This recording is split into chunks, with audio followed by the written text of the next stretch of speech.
అందరికీ నమస్కారం. ఈరోజు మనం ఒక అద్భుతమైన ప్రదేశం గురించి మాట్లాడుకుందాం. భారతదేశంలో ఒక నిర్మాణముంది. దాన్ని చూస్తే ఇది కేవలం గుడి మాత్రమేనా అనిపిస్తుందా? కాదు. ఒక నగరమా? అదీ కాదు. అది ఒక చరిత్ర, ఒక జీవన విధానం, అన్నీ కలగలిపిన ఒక అద్భుతం. మరి ఆ ప్రదేశమేంటో తెలుసుకునేందుకు మన ప్రయాణం మొదలు పెడదామా? మొదటగా ఈ నంబర్ చూడండి. 156 ఎకరాలు అంటే ఎంత పెద్దదో తెలుసా? సుమారుగా 120 ఫుట్బాల్ గ్రౌండ్స్నే పక్కపక్కన పెడితే ఎంత స్థలముంటుందో అంత. ఈ ఒక్క సంఖ్య చాలు మనం ఎంతటి విశాలమైన ప్రదేశం గురించి మాట్లాడుకుంటున్నామో ఊహించుకోడానికి. ఈ సైజ్ని ఇంకా బాగా అర్థం చేసుకోవాలంటే ప్రపంచంలోనే అతి చిన్న దేశం వాటికన్ సిటీ తెలుసు కదా, దాని విస్తీర్ణం కేవలం 110 ఎకరాలు. అంటే మనం మాట్లాడుకుంటున్న ఈ ఆలయం ఒక దేశం కంటే కూడా చాలా చాలా పెద్దదన్నమాట. నిజంగా ఆశ్చర్యంగా ఉంది కదూ? సరే, ఈ అద్భుతమైన ప్రదేశం లోపలికి వెళ్ళి దాని రహస్యాలను ఒక్కొక్కటిగా తెలుసుకుందాం. ముందుగా దాని సైజ్ గురించి మొదలుపెట్టి అక్కడ నుండి దాని గోపురాల అందాన్ని చూస్తూ ఆ గోడల లోపల ఉన్న ప్రపంచంలోకి అడుగుపెట్టి దాని 1000 ఏళ్ల చరిత్రను అన్వేషించి చివరికి దాని ఆత్మలాంటి కథలను విందాం. ఓకే, మొదటగా ఈ భారీ పరిమాణం గురించి ఇంకాస్త లోతుగా చూద్దాం. ఎందుకంటే 156 ఎకరాలు అనేది కేవలం ఒక నంబర్ కాదు, దాని వెనుక ఓ పెద్ద ప్రపంచమే ఉంది. గుర్తుంచుకోవాల్సిన ముఖ్యమైన విషయమేంటంటే ఇది పాడుబడిన పురాతన కట్టడం కాదు, అస్సలు మ్యూజియం అంతకన్నా కాదు. ఇది ప్రపంచంలోనే అతిపెద్ద నిత్య పూజలు జరిగే ఒక సజీవమైన హిందూ దేవాలయం. అంటే ఇక్కడ ప్రతిరోజూ వేలాది మంది భక్తుల రాకపోకలతో, పూజలతో చాలా చైతన్యవంతంగా ఉంటుందన్నమాట. సరదాగా ఓ విషయం చెప్పనా? ఎవరైనా ఫిట్నెస్ ఫ్రీక్స్ ఉంటే ఈ ఆలయ ప్రాంగణంలో పూర్తిగా ఒక్క రౌండ్ వేశారనుకోండి, మీ రోజువారీ 10,000 స్టెప్స్ టార్గెట్ అక్కడే పూర్తయిపోతుంది.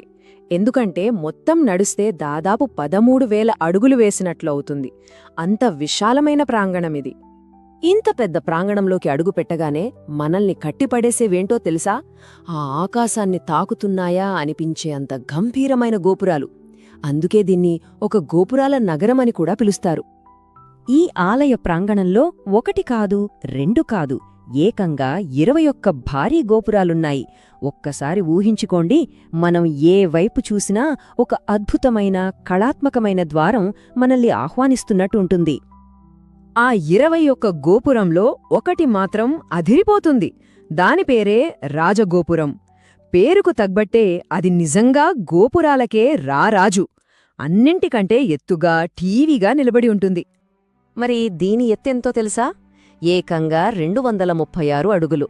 ఇది ఆసియాలోనే ఎత్తైన ఆలయ గోపురాల్లో ఒకటిగా నిలిచింది. పోనీ ఈ ఎత్తును పోల్చి చెప్పాలంటే మనందరికీ తెలిసిన ఢిల్లీ ఇండియా గేట్ ఉంది కదా, దానికంటే ఈ రాజగోపురం దాదాపు 100 అడుగులు ఎక్కువ ఎత్తులో ఉంటుందన్నమాట. ఇప్పుడు అర్థమైందా దాని భారీతనమేంటో?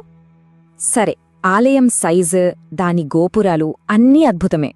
కానీ ఇప్పుడు మనం ఈ ఆలయం యొక్క అత్యంత ప్రత్యేకమైన, ఆశ్చర్యపరిచే లక్షణాన్ని చూడబోతున్నాం. అదేంటంటే ఇది కేవలం ఆలయం కాదు, ఆలయం లోపలే ఒక సంపూర్ణమైన నగరముంది. ఈ ఆలయాన్ని 7 ప్రాకారాలతో, అంటే 7 గోడల మధ్య నిర్మించారు. బయటి 3 ప్రాకారాలు ఒక సందడిగా ఉండే ఊరిలా ఉంటాయి. అక్కడ ఇళ్ళు, షాపులు అన్నీ ఉంటాయి. మనం లోపలి ప్రాకారాలకు వెళ్లే కొద్దీ వాతావరణం ప్రశాంతంగా, పవిత్రంగా మారుతూ ఉంటుంది. చివరికి ఆ రంగనాథుని గర్భగుడికి చేరుకుంటాం. ఇది నమ్మడానికి కొంచెం కష్టంగా ఉండొచ్చు, కానీ ఆలయం బయటి గోడల లోపల సుమారు 40,000 మంది నివసిస్తున్నారు. అవును, అక్షరాల 40,000 మంది. అంటే ఇది ఆలయం లోపల ఒక చిన్న పట్టణం అనడానికి ఇంతకంటే నిదర్శనం ఏం కావాలి చెప్పండి? ఇక్కడ కేవలం ఇళ్ళు మాత్రమే కాదు, 800కు పైగా పురాతన శాసనాలు, అతిపెద్ద ధాన్యాగారాలు, 12 పుష్కరిణిలు, 49 చిన్న చిన్న గుళ్ళు, ఇలా ఒక స్వయం సమృద్ధమైన వ్యవస్థే ఇక్కడుంది. ఈ సమాచారం మీకు ఆసక్తికరంగా అనిపిస్తే దయచేసి ఈ వీడియోని లైక్ చేయండి, మీ స్నేహితులతో పంచుకోండి. మరిన్ని ఇలాంటి అద్భుతమైన విషయాల కోసం మా ఛానల్కు సబ్స్క్రైబ్ చేసుకోండి. ఇంతటి భారీ, అద్భుతమైన నిర్మాణం ఒక్క రోజులోనో, ఒక్క రాజవంశం చేతిలోనో తయారైంది కాదు. దీని వెనక 1000 ఏళ్లకు పైగా చరిత్ర ఉంది. అది ఎలా రూపుదిద్దుకుందో తెలుసుకోవడానికి మనమిప్పుడు టైం ట్రావెల్ చేయబోతున్నాం. ఈ ఆలయం ఒక సజీవ చరిత్ర పుస్తకం లాంటిది.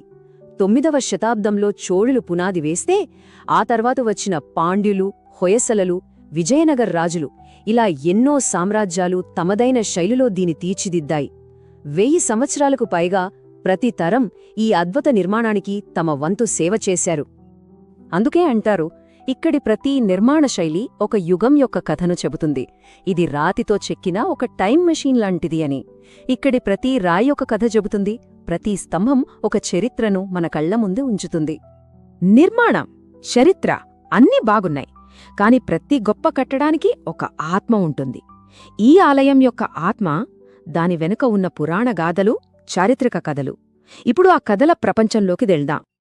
ఈ ఆలయ కథ రామాయణ కాలం నుండి మొదలవుతుంది. శ్రీరాముడు పూజించిన రంగనాథస్వామి విగ్రహాన్ని విభీషణుడు లంకకు తీసుకువెళ్తుండగా కావేరీ నది ఒడ్డున విశ్రాంతి కోసం కిందపెట్టాడు. కాని తర్వాత దాన్ని పైకి లేపడానికి ప్రయత్నిస్తే ఆ విగ్రహం అక్కడ నుండి అంగుళం కూడా కదలలేదు. అలా ఆ స్వామి శ్రీరంగంలోనే స్థిరపడటంతో ఈ మహాక్షేత్రం వెలసింది.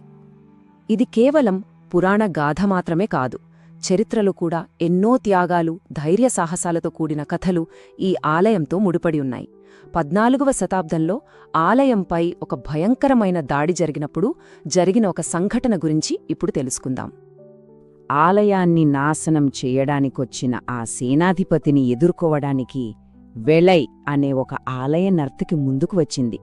ఆమె తన నాట్యంతో, తెలివితేటలతో ఆ సేనాధిపతి దృష్టి మరల్చి అతన్ని ఒక గోపురంపైకి తీసుకువెళ్ళింది.